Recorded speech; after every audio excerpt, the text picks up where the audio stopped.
Wales team's just been announced. Obviously, Dan's got an order 10. Can you just give a reaction? Obviously, look, it's fun. Reward for his form. Yeah, look, it's fantastic for Dan. He's been outstanding for us whenever he plays for us. So it's a real good reward for him and probably something he thoroughly deserves. So it's great to see him representing Wales against Australia. So I'm sure he'd be obviously thrilled about it, as we are for him. So it's something that it'll be a great achievement. I think it's 7 of our boys within it. So it's great for us as Ospreys. Get any boys back this weekend? The only one we'll have back is Kingy. Kingy's been up there. He's still up there today and yesterday, so hopefully we'll get Kingy back. Actually not I don't know the ins and outs of Becky. We won't have Becky back, no. right, okay. Considering obviously Scotland have finished their autumn campaign, does that give them a bit of an advantage, Glasgow coming down here on Friday night? Yeah, probably. It's something that probably the league and the fans want to see. It's a top of the table clash, whereas it's something you'd like to see everyone available for both teams. They're fortunate enough to have everyone available. We're probably missing about 16 or 17 in total, but something that we see is an easy game for us to prepare for, as in our mental state. We're going to have an outstanding attitude, which this group has. We're going to have to be really accurate, because obviously Glasgow would be disappointed with last weekend. They'd want to put that right, and it's something coming down to the Ospreys. They've had good results against us over the last couple of games at home, so it's something we need to put that right. And the group, I thought, performed pretty well against the Zebras. There's a lot of attacking intent from us. There's a great attitude. We've had a great couple of weeks. We've had a good experience with the LV Cup, getting more younger guys through.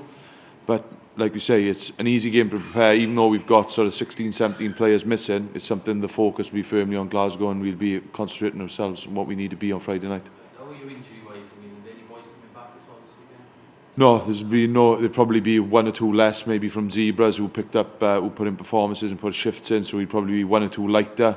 But that's something we've got to deal with. It is like, obviously, the international window with the boys going elsewhere, you don't get anyone back. It isn't sort of the perfect scenario for spectators and what the league needs, but it's something that we still see ourselves. We second the table. That's where we want to keep on the weekend. Is Adam close to coming back with his calf? He won't be too far away. He's coming along nicely, but we'll review that week on week now and see his availability, hopefully for Heineken.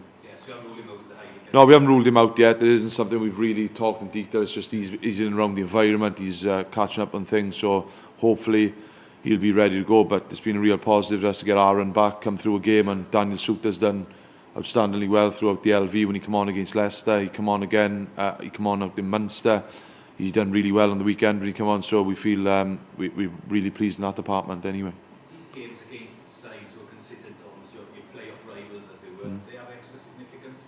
Taking points off them. Look, it was great for us to see the Dragons beat Glasgow last week. Like in around the top 4, we know like the Dragons are doing really well this year. There's probably about 6 or 7, if not 8 teams who are vying for those top 4. So it's something we know how difficult these games are. And Glasgow have proved a difficult proposition for us over the last couple of seasons. But it's something we know they're a top class outfit. And you look at the teams they put out when their boys are with Scotland. It's a formidable team, and I'm sure they'll have more or less a team back available for selection from the weekend. We know how tough it is. Glasgow, an outstanding team. They're in the hunt in the Heineken Cup group as well. They're a well-coached team. They're a physical bunch. So we know it's going to be a tough test on Friday for us, but something we're really looking forward to. Was that game at the end of last season still a bit what happened then? No, not particularly. I think it was probably, when you look back at it, it was something where we were at the time. We were decimated with injuries. It was a tired group. It was something we'd come off, like in fairness, the Six Nations camp. We were boys, like obviously looking at the Lions, they were tired. They'd been on a real tough summer tour as well. These seasons are really long for these boys, and I think it did catch up with us, especially when we'd lost heavily to injuries right throughout the season, and probably we left ourselves a little bit too much to do at the end of the season. But it was disappointing up there. But it's something that's in the past, and we don't look backwards. We're looking forward. I think all round they've just got an outstanding squad. They're a well-drilled team. They've got a real strong set piece. They've got strength and depth, and then they're a big team. They're a physical bunch. So it's something that, and like you say, they're well organised. They have got different line-up plays. They're well-drilled, and at the end of the day, they've lost, I think, the last 2 semi-finals by a point. It shows where they're at. They've got a losing bonus point, I think, out in Toulon. They beat Exeter in the Heineken Cup. So you can see they've got a real strong squad. Stage of the season now, this block of matches, are they on? Does season, December, January? I don't know whether it defines it. I think it plays a large part. I think we've put ourselves in a real good position in the Rabo. Obviously, at the start we've had is really positive, and we had one real slip up, I felt, which was Ulster home when we were 12 and up. That was probably the only disappointing moment in the Rabo for us, that half-hour block, but everything else, picking up bonus point wins at home. We were probably slightly disappointed that we didn't take a few more opportunities against Zebras, but I think when you look at the grand scheme of things, I thought that some of the young group that was out there on the weekend and the young bench we had, I think it was a real positive on some of the tries we scored, and the fact that we had probably 7 or 8 opportunities to score tries. I know we only took 2, but it's something I think we were creating them, so that's a real positive for us. You mentioned Glasgow there. Obviously their emergence since the past 4 or 3 seasons has been quite astronomical in the sense that they're now consistently competing with the likes of yourselves and the Irish teams. Can you put your finger on what's changed then and what the magic formula for them is? Do you know? No, I think they've got a settled squad. I think they've got a hell of a lot of internationals. They've recruited really well, and I think just the actual strength and depth in them. They know how to win. They're always tough to beat. When they go away from home, you very rarely see Glasgow teams getting away from them. They always seem to pick that up. I think they've got some real outstanding backs. They're big men as well, and it's something you look at their strength and depth in the back three. They've got some exciting players. They're a well-oiled team, and you can see over the past couple of years they're getting closer and closer, and they'll be definitely in the top 4 mix come the end of the season. You mentioned the Dragons there. Obviously in Wales the hope is that the Dragons can sort of come on like Glasgow have in the past couple of seasons. Have you been talking to Lynn this week about where you went right against them?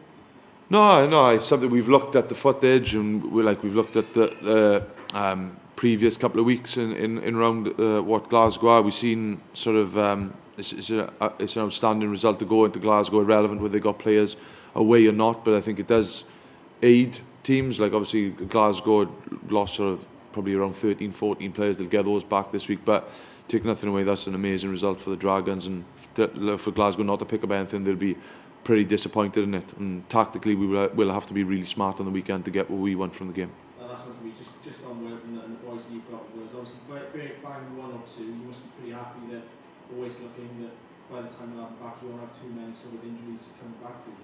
Yeah, still a game to go, and the way our luck has run over the last couple of autumns is probably we'll probably lose 1 or 2 aboard it, but no, look, they're in decent health at the minute, and fingers crossed Adam's not too far away, and touch wood, Wales get the win on the weekend, and we get a full bill of health come back Monday to us ready to go to Castra. And Ryan was pretty, he was just huge against Tandy, wasn't he, on Friday?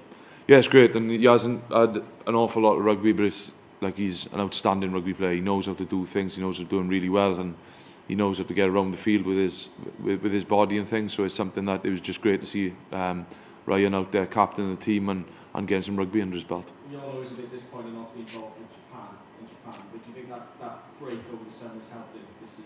Yeah, I think it has helped him. I think obviously he's just unfortunate to pick up 1 or 2 bumps and bruises along the way. He probably had a decent pre-season and then got injured in the first half out in Treviso, so he's missed large patches of rugby. Then when he's ready to come back, something else picks up. But he had a couple of Heineken games for us, and it would have done him a world of good now to play a full 80 minutes against Tonga. And he's on the bench this weekend. Hopefully he'll get a little bit more rugby and set us up and making us difficult decisions and in around when we come to Castra with our squad. Steve, can I just ask you about Ian Evans in the spotlight quite a lot the last couple of weeks. Are you any further in terms of negotiations with him? No, look, it's something that you do get tired of talking about. There's things that I'm not cracking. It's like there's things that need to be sorted out away from you. It's no good me and you speculating on things because we are the ones that can change things. But no, it's something that in due course all will unfold. No problems, mate. All right, thank you.